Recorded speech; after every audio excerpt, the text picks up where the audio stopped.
성경에 여성의 이름으로 된 책이 딱 두 권 있습니다. 하나가 에스더서이고 또 다른 하나가 오늘 우리가 읽은 룻기입니다. 이 두 책은 여성의 이름으로 쓰여진 책이라는 공통점 말고도 또 하나의 중요한 특징이 있죠. 그것은 하나님께서 어떤 기적을 일으키신다거나 하나님이 어떤 말씀을 하시는 장면이 직접적으로 등장하지 않는다는 것입니다.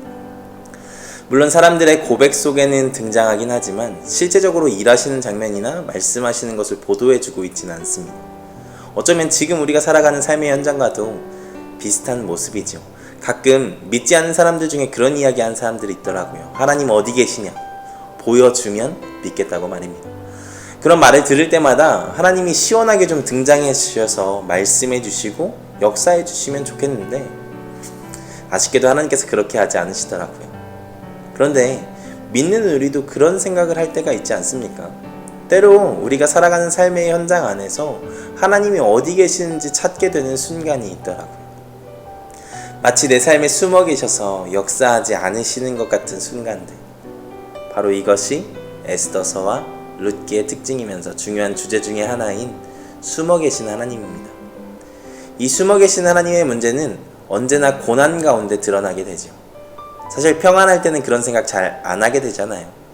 어렵고 힘든 순간, 그 순간 너무 어렵고 힘든데 하나님께서 아무것도 도와주시지 않는 것 같을 때 우리는 하나님이 내 삶에 숨어 계시는 것 같다는 생각을 하게 됩니다. 오늘 말씀의 현장도 그렇습니다. 오늘 말씀은 한 가정에 대한 이야기입니다. 이 가정의 가장의 이름은 엘리멜렉입니다. 엘리멜렉은 엘, 하나님, 멜렉, 왕, 하나님은 나의 왕이십니다라는 뜻을 가지고 있죠. 듣기만 해도 은혜가 되는 이름이지 않습니까? 근데 그 은혜로운 이름을 가진 사람과 그의 가족은 지금 자신의 고향인 베들레헴을 떠나고 있습니다. 하나님께서 약속해 주신 그 땅을 떠나서 하나님이 말씀하지 않으신 땅으로 가고 있는 것입니다. 왜 그렇습니까? 바로 그가 살던 베들레헴에 흉년이 들었기 때문입니다. 이것 또한 아이러니한 것은 베들레헴에 흉년이 임했다는 것입니다. 베들레헴, 베이트, 집, 레헴, 빵.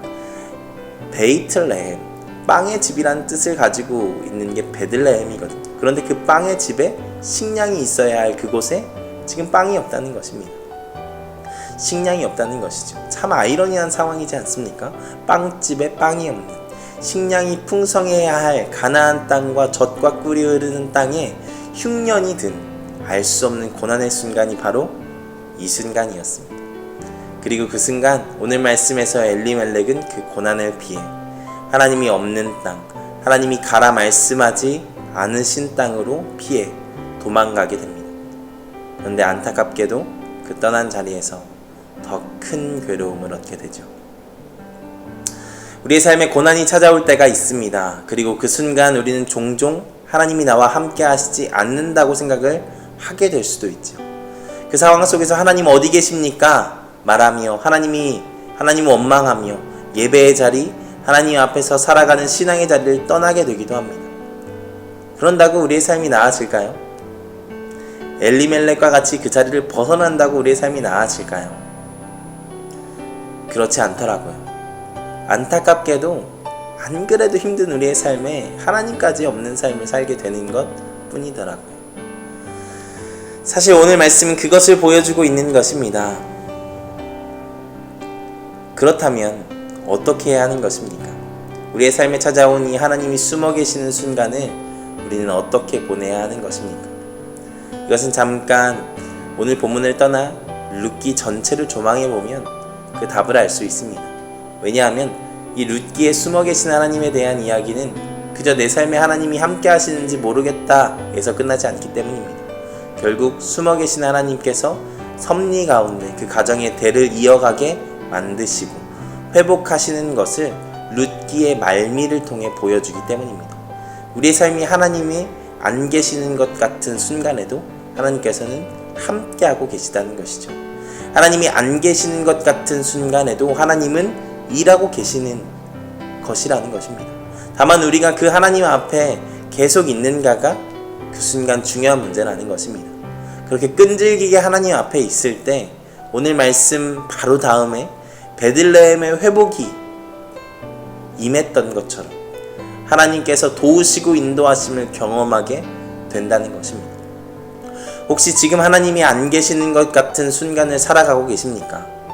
숨어 계신 하나님은 지금도 우리를 위해 일하시며 회복을 준비하시고 역전을 준비하신다는 것을 믿으시기 바랍니다.